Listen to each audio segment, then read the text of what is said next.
السلام علیکم ورحمۃ اللہ وبرکاتہ۔ ناظرین کیسے ہیں؟ آج ہم آپ کے لیے ایک نہایت دلچسپ سٹوری لے کر آئے ہیں۔ سٹوری ہے قاضی اور تین بھائی۔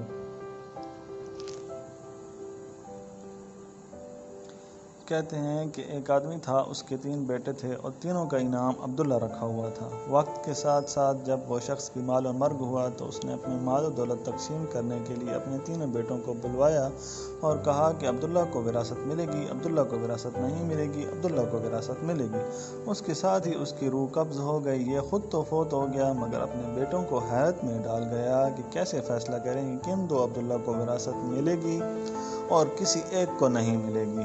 تینوں نے فیصلہ کیا کہ شہر جا کر قاضی سے اپنا مسئلہ بیان کریں اور اس سے کوئی حل مانگے۔ تینوں نے اپنے زاد راہ کے ساتھ شہر کے لیے آدمی سفر ہوئے۔ راستے میں انہوں نے ایک ایسے شخص کو دیکھا جو اپنی کسی گمشدہ چیز کو تلاش کرتا پھر رہا تھا۔ ان تینوں بھائیوں کے پوچھنے پر اس نے بتایا کہ اس کی اونٹنی گم ہو گئی ہے جسے وہ تلاش کرتا پھر رہا ہے۔ ایک عبداللہ نے پوچھا، کیا تیری اونٹنی ایک آنکھ سے کانی تھی؟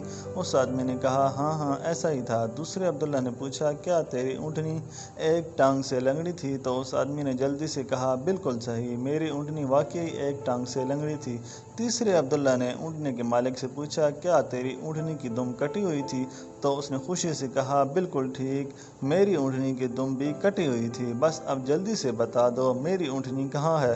تینوں عبداللہ نے مل کر جواب دیا، بخدا ہمیں آپ کی اونٹنی کے بارے میں کوئی علم نہیں، ہم نے اسے ہرگز نہیں دیکھا۔ اونٹنی کا مالک ان کی یہ بات سن کر غصے سے پاگل ہو گیا۔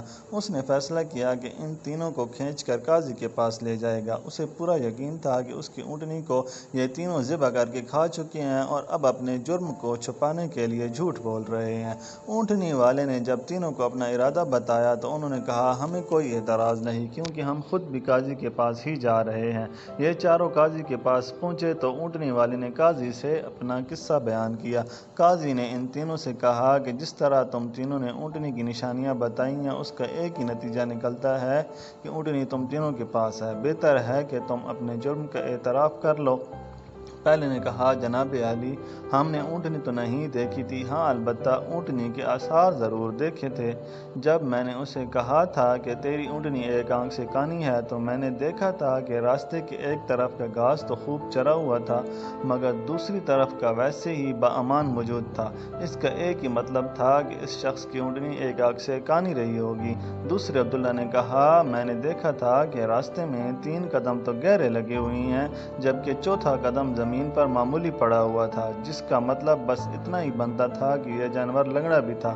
تیسرے عبداللہ نے کہا، اونٹ جب راہ چلتے ہوئے اپنی مینگیاں گراتے ہیں تو دم سے ادھر ادھر بکھیرتے ہیں، جبکہ ہم جس راہ سے آئے تھے وہاں پر مینگیاں ایک ہی لائن میں سیدھی گری ہوئی تھی، جس کا ایک ہی مطلب ہو سکتا تھا کہ اونٹنی کی دم کٹی ہوئی ہے جو اپنی مینگیاں دائیں بائیں نہیں پھیلا پائی۔ قاضی نے بغیر کسی دیر کے اس آدمی کی طرف دیکھا اور کہا کہ تم جا سکتے ہو، تمہاری اونٹنی ان لوگوں کے پاس نہیں ہے اور نہ ہی انہوں نے اسے دیکھا ہے۔ اونٹنی والے شخص کے جانے کے بعد ان تینوں بھائیوں نے قاضی سے اپنا قصہ بیان کیا، جسے سن کر قاضی بہت حیران ہوا۔ ان تینوں سے کہا کہ تم آج کی رات مہمان خانے میں ٹھہرو، میں تمہیں کل سوچ کر کوئی حل بتاؤں گا۔ یہ تینوں مہمان خانے میں جا کر ٹھہرے تو انہوں نے محسوس کیا کہ ان کی نگرانی کی جا رہی ہے۔ کچھ دیر بعد ان کے لیے کھانا لایا گیا جو گوشت کے پکے ہوئے سالن اور روٹیوں پر مشتمل تھا۔ پہلے نے کھانے کو دیکھتے ہی کہا، یہ سالن کتے کے گوشت کا بنا ہوا ہے۔ دوسرے نے کہا، روٹیاں جس عورت نے پکائی ہیں وہ حمل کے ساتھ اور پورے دنوں سے ہے۔ تیسرے نے کہا، یہ قاضی حرام کی اولاد ہے۔ بات قاضی تک پہنچ گئی۔ اس نے تینوں کو دوسرے دن اپنی عدالت میں طلب کر لیا اور تینوں سے مخاطب ہو کر کہا، تم میں سے کس نے کہا تھا یہ کتے کا گوشت پکا ہوا ہے؟ پہلا بولا، میں نے کہا تھا۔ قاضی نے باورچی کو بلا کر پوچھا تو اس نے اعتراف کیا کہ پکانے کے لیے کچھ نہیں تھا، تو اس کو شرارت سوجی، اس نے کتا مار کر اس کا گوشت پکایا اور ان کو کھانے کے لیے بھجوا دیا۔ قاضی نے پہلے سے پوچھا، تمہیں کیسے پتہ چلا یہ گوشت کتے کا ہے؟ تو اس نے بتایا کہ گائے، بکری یا اونٹ کے گوشت کے نیچے چربی لگی ہوتی ہے جبکہ یہ سارا چربی نما تھا جس کے نیچے کہیں کہیں گوشت لگا ہوا تھا۔ قاضی نے کہا، تم وہ عبداللہ ہو جس کو اپنے باپ کے مال سے وراثت ملے گی؟ قاضی نے دوبارہ ان سے سے مخاطب ہو کر پوچھا، کس نے کہا کہ یہ روٹیاں ایسی عورت نے بنائی ہیں جو 9 ماہ کے حمل کے ساتھ اور اپنے پورے دنوں سے ہے؟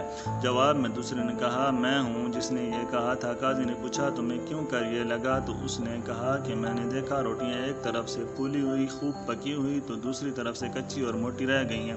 میں نے اس سے یہ اخذ کیا کہ روٹیاں بنانے والی ایسی خاتون ہے جس سے تکلیف کے مارے زیادہ نہیں جھکا جا رہا اور وہ سامنے کی چیز بھی نہیں دیکھ پا رہی، جس کا مطلب یہی بنتا تھا کہ عورت حاملہ ہے اور روٹیاں بنانے میں تکلیف محسوس کرتی رہی۔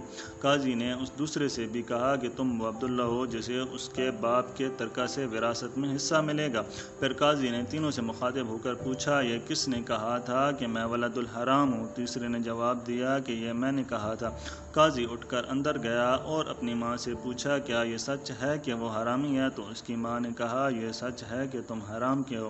قاضی نے واپس آ کر اس تیسرے عبداللہ سے پوچھا، تمہیں کیوں کر معلوم ہوا کہ میں حرامی ہوں؟ تو اس نے جواب دیا کہ اگر تم حلالی ہوتے تو مہمان خانے میں ہم پر نگران نہ مقرر کرتے، نہ ہی کتے کا گوشت پکوا کر ہمیں کھانے کے لیے بھجواتے اور نہ ہی کچی روٹیاں کسی مظلوم عورت سے بنوا کر ہمیں کھلواتے۔ قاضی نے اسے مخاطب کرتے ہوئے کہا کہ تم وہ عبداللہ ہو جسے اس کے باپ کے مال سے ورثہ نہیں ملے گا۔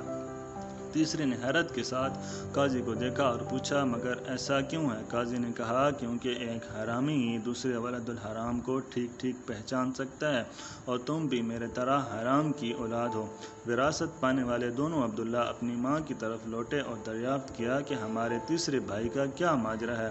تو ان کی ماں نے کہا کہ تمہارا باپ ایک بار صبح کی نماز پڑھنے مسجد گیا تو اسے دروازے پر رکھا ہوا پایا تھا، اسے گھر لایا، اس کا نام بھی تم دونوں جیسا عبداللہ رکھا اور اس کی پرورش کی۔